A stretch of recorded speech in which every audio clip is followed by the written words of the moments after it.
अशा प्रकारे काल ओबीसी आरक्षण बचाव यात्रा औरंगाबादमध्ये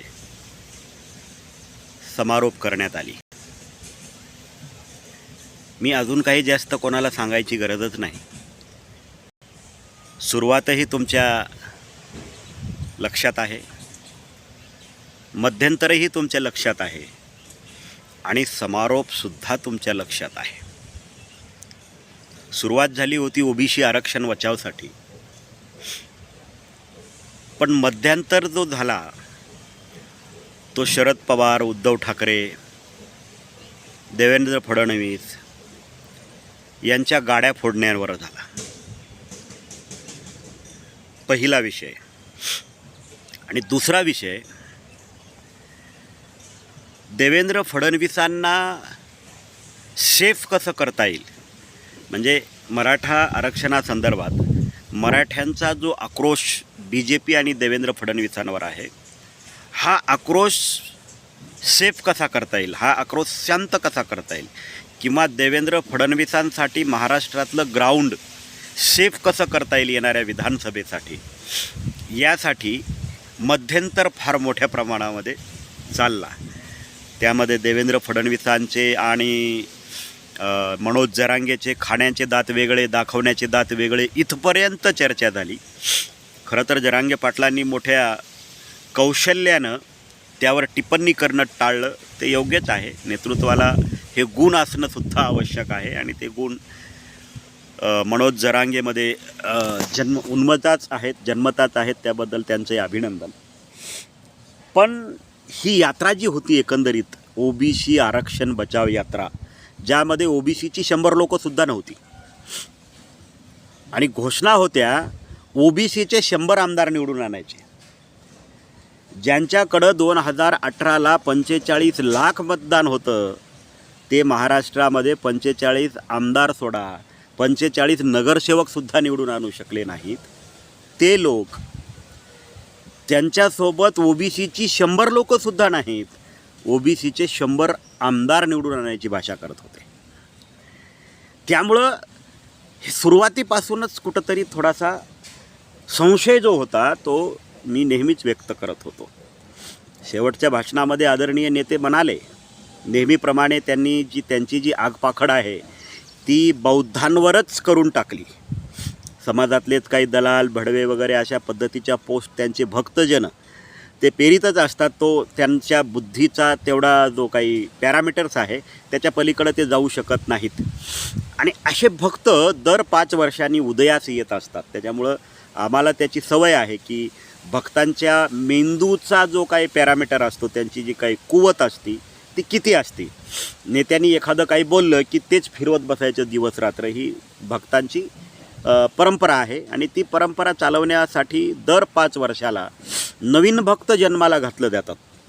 जसे राम रहीम घालत असतो, रामदेव बाबा घालत असतो, किंवा तुमचा तो मध्ये जेलमध्ये गेलेला आसाराम बापू, जशी त्यांची भक्त मंडळी आहे अशीच यांचीसुद्धा भक्त मंडळी इकडे आहे। पण वास्तव याच्याने साध्य काय झालं, बौद्धांच्या खांद्यावर डोकं ओबीसीचं ठेवण्यात आलं, पण ते डोकं आमचं आहे म्हणून ओबीसीसुद्धा स्वीकारायला तयार नाहीत। आलं लक्षात? ते डोकं आमचं आहे म्हणून ओबीसीसुद्धा स्वीकारायला तयार नाहीत, ज्या धडावर, ज्या शरीरावर ओबीसीचं डोकं ठेवण्यात आलं होतं। तर हे ओबीसीचं डोकं आमच्या धडावर का ठेवण्यात आलं होतं, तर याच्यामध्ये देवेंद्र फडणवीसांना महाराष्ट्राच्या राजकारणामध्ये सेफ करायचं होतं। त्यांच्यावर जो मराठा आरक्षणाचा रोष होता, तो रोष काही प्रमाणामध्ये कमी करायचा होता। कारण विधानसभा निवडणुकांमध्ये, लोकसभा इलेक्शनमध्ये जे झालं तेच पुन्हा विधानसभेमध्ये होऊ नये म्हणून हा सगळा डाव होता। या पलीकडं दुसरं काहीही नव्हतं आणि नाहीसुद्धा। खरंच जर यांना ओबीसीची 100 आमदारं निवडून आणायची असती तर यांनी 100 विधानसभा मतदारसंघ पहिल्यांदा निवडले असते। त्या 100 मतदारसंघामध्ये, 100 विधानसभा मतदारसंघांमध्ये जाऊन तिथले उमेदवार निश्चित केले असते। उमेदवार निश्चित करून तिथं बूथ बांधणी केली असती बूथ बांधणी केल्याच्या नंतर खरंच आपल्याला इथं ओबीसीचा आमदार निवडून आणण्या इतकं मतदान मिळतं का याचा आढावा घेतला असता. अशी कुठलीच प्रक्रिया न करता ओबीसीचे डायरेक्ट 100 आमदार निवडून आणायचं आहे म्हणून ओबीसींना भावनिक करायचं, ओबीसींना एक प्रकारे गाजर दाखवायचं आणि टरबुजाचं रक्षण करायचं. ओबीसींना गाजर दाखवून टरबुजाचं रक्षण करायचं, पण टरबुजाचं रक्षण करता करता मराठ्यांचा गळा कापायचा. ही जी आरक्षण बचाव यात्रेची नीती होती ती नीती आता पूर्णपणे क्लिअर झालेली आहे, एकदम क्लिअर झालेली आहे.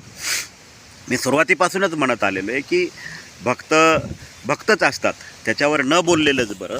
पण येणारी विधानसभा फडणवीसांसाठी सेफ कशी करता येईल, फडणवीसांसाठी प्रोटेक्टिव्ह कशी करता येईल, यासाठी ह्या सगळ्यांच्याच यात्रा चालू आहेत. आता ओबीसी आरक्षण बचावची यात्रा झाल्याच्यानंतर राज ठाकरेंची पण यात्रा चालू होणार आहे, होती आहे, त्यांचे दौरे चालू झालेत. याच्यानंतर आता नारायण राणेचे पण दौरे चालू होतील, अजून कोणाकोणाचे दौरे हळूहळू चालू होतील. ह्या सगळ्या दौऱ्यांच्या माध्यमातून मराठा आरक्षणाचा विषय कशा पद्धतीनं शांत करून देवेंद्र फडणवीसांना पुन्हा आपल्या बोकांडी बसवता येईल हेच कार्यक्रम सध्या चालू आहेत. याच्या व्यतिरिक्त देशामध्ये कुठलेही प्रश्न शिल्लक नाहीत, ना राज्यात कुठलेही प्रश्न शिल्लक नाहीत. मागच्या 70 वर्षापासून 60 वर्षापासून 1990 पासून ते आज जवळपास 50, 60, 70 वर्ष झालेली आहेत. बौद्धांना आजही महार म्हणून अनुसूचित जातीतून आरक्षण घ्यावं लागतं. ज्या आमच्या नेत्यांना मागच्या 60 वर्षा 70 वर्षामध्ये बौद्धांना बौद्ध म्हणून ओळख देता आली नाही, ते ओबीसीचं आरक्षण वाचवण्याची भाषा करतात. यामध्ये इतरांना दोष देऊनही फायदा नाही, कारण नेता म्हणजे एकच नाही, मी सगळ्याच नेत्यांना बोलतोय. आत्ता आरक्षण ओबीसीचं वाचवण्याची भाषा होती, पण इकडं धोक्यामध्ये अनुसूचित जातीचं आरक्षण आलेलं आहे. त्यावर काय प्रक्रिया आहेत, आपण फक्त प्रतिक्रिया देतो. ओबीसी आता SC ST आरक्षणाचा जो काही प्रोग्राम झाला हा किती कॉन्स्टिट्यूशनल दृष्ट्या करण्यात आलेला आहे याच्यावर तुम्ही विचार करा. आपण फक्त रस्त्यावरच बोंबलत राहिलो आणि त्यांनी सुप्रीम कोर्टामध्ये जाऊन वर्गीकरणाचा प्रस्ताव मांडला, वर्गीकरणाच्या विषयावर विजय मिळवला. वर्गीकरण करण्यासाठी वर्गीकरण करण्यासाठी सुप्रीम कोर्ट ऑफ इंडियामध्ये सुद्धा त्यांनी त्यांची बाजू भक्कम मांडली, म्हणून तर सुप्रीम कोर्ट ऑफ इंडियाला असा निर्णय घ्यावा लागला. सुप्रीम कोर्ट ऑफ इंडियाने जर असा निर्णय घेतला नसता याचा अर्थ त्यांनी त्यांची बाजू भक्कम मांडली नाही असं सिद्ध झालं असतं. पण सुप्रीम कोर्टाने जो निर्णय दिला तो कुठल्या तरी तथ्याच्या आधारे दिला असेल, काहीतरी ग्राउंडच्या आधारे दिला असेल, का कुठले मोर्चे काढले म्हणून दिला, का आंदोलन केलं म्हणून दिला, का निषेध केले म्हणून दिला, का आरक्षण बचावच्या यात्रा काढल्या म्हणून दिल्या नाही.